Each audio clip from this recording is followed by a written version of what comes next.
Au cours d'une enquête menée auprès d'une autorité ou plusieurs autorités contractantes et des PRMP, il a été constaté que la nouvelle technique de passation des marchés, c'est-à-dire l'accord cadre, est difficile à être mis en œuvre par ces autorités contractantes. Donc dans cette vidéo, nous allons essayer de clarifier un peu ce que c'est que l'accord cadre.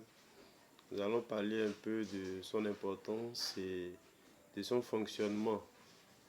Alors suivez-moi très bien dans cette vidéo. L'accord cadre, comme je le disais tantôt, c'est une nouvelle technique de passation des marchés. Et cette technique, elle doit être utilisée et appliquée par la plupart des acteurs, c'est-à-dire de ceux-là qui sont directement impliqués dans le système de passation des marchés publics. Je vais essayer de caricaturer un peu cette technique. Supposons une salle de conférence où nous avons deux acteurs, l'autorité contractante et puis les opérateurs économiques.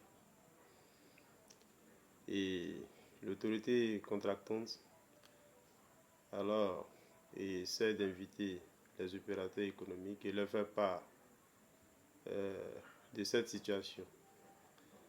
C'est-à-dire, elle leur propose, elle leur dit un certain nombre de marchés, qui sont courants et qui sont répétitifs.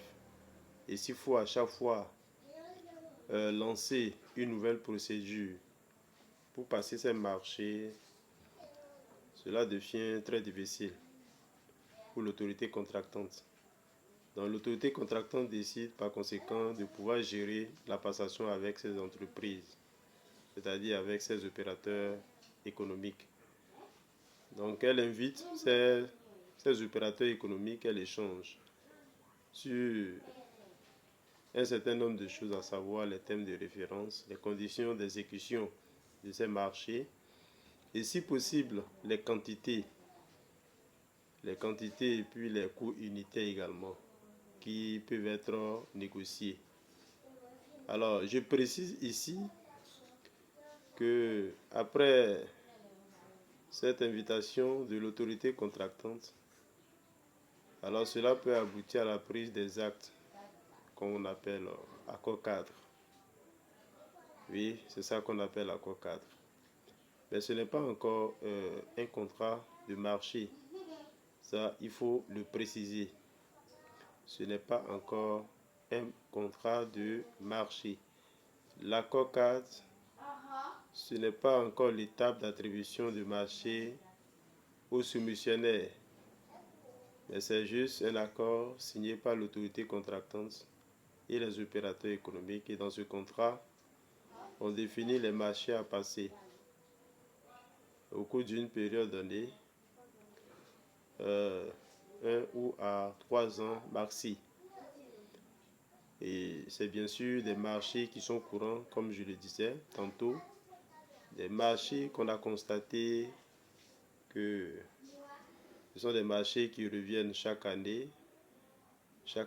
Donc au lieu de toujours lancer des procédures qui vont pouvoir nous rendre la tâche difficile, on signe cet accord cadre avec un certain nombre d'opérateurs économiques. Précisons qu'il y a deux types d'accords cadres. Nous avons l'accord cadre à bon de commande et l'accord cadre à marché subséquent. Mais ce qu'il faut retenir, c'est que l'accord cadre est indispensable parce que l'accord cadre permet de résoudre un gros problème.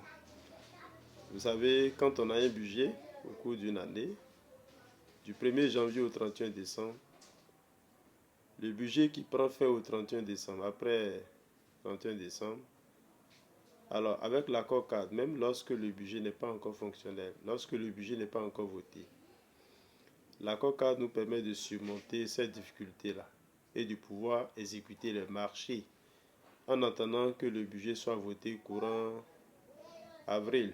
Donc du 1er de janvier à mars, il y a la possibilité de pouvoir exécuter des marchés avec l'accord cadre. Donc voilà la difficulté que l'accord cadre permet de pouvoir surmonter.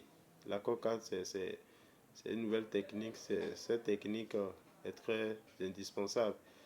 Et en tant qu'acteur des marchés publics, nous devons l'appliquer et savoir l'appliquer, bien sûr.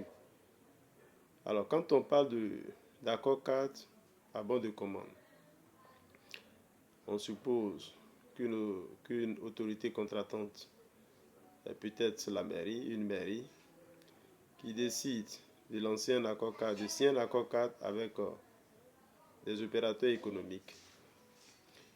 Je vais prendre des exemples simples pour que nous puissions mieux comprendre. Nous avons 6 entreprises qui postulent pour cet accord cadre et l'accord cadre signé peut aboutir à attribuer le marché à une seule entreprise. Mais il peut arriver qu'on attribue l'accord cadre, qu'on signe l'accord cadre avec plusieurs entreprises. Oui, cela est possible. Mais cela ne signifie pas que lorsque le besoin se fera sentir, que l'autorité contratante va faire encore une remise en concurrence avec les entreprises qui sont retenues sur cet accord. Non. À l'autorité contratante de pouvoir définir les règles de fonctionnement de cet accord. L'autorité contratante peut décider d'attribuer un marché à l'entreprise A, par exemple, et l'année qui suit à l'entreprise B, et l'année suivante à l'entreprise C. Donc, il faut prendre connaissance des règles définies dans le cahier de charges. C'est très important. L'accord cadre à bon de commande, lorsqu'il est signé, l'autorité contratante adresse des bons de commande à l'attributaire ou aux attributaires qui sont retenus dans cet accord.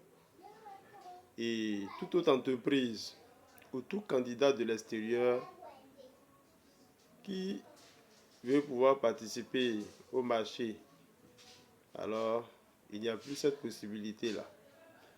Donc aucun candidat extérieur ne pourra postuler à ces marchés lancés par cette autorité contratante, puisqu'il y a déjà un accord cadre qui lie l'autorité contratante avec un certain nombre de prestataires ou d'entreprises ou d'opérateurs économiques. Dans le cadre de l'accord cadre à marché subséquent, qu'est-ce qu'il faut comprendre à ce niveau? À ce niveau, le principe est simple. La différence entre l'accord cadre à bon de commande et l'accord cadre à marché subséquent, c'est que l'accord cadre peut aboutir à plusieurs attributaires et dans ce cas, c'est ce qui est souhaitable d'ailleurs, parce que cela permet une remise en concurrence entre ces opérateurs économiques et de pouvoir dégager l'attributaire qui pourra quand même présenter une offre satisfaisante, une offre qui pourra satisfaire aux exigences de l'autorité contractante. Donc à ce niveau, au niveau de l'accord cadre à marché subséquent, il n'y a pas de détails au niveau des prestations à réaliser par l'autorité contractante. Alors, les prestations sont définies de façon globale et lorsque les attributaires sont retenus, à chaque fois que le besoin se fera sentir, donc l'autorité contractante fait une remise en concurrence entre, bien sûr, les titulaires qui sont retenus au niveau de l'accord cadre et parmi ces prestataires, un seul est retenu et c'est à lui qu'on confie le marché. Et ainsi de suite, à chaque fois que le besoin se fera sentir, l'autorité contractante relance une nouvelle procédure et procède à retenir un attributaire qui pourra être bien sûr une autre entreprise parmi les entreprises retenues au niveau de l'accord cadre. Donc voilà ce que nous devons comprendre par accord cadre. C'est cette nouvelle technique et ça nous aide beaucoup dans nos pratiques quotidiennes. Merci beaucoup.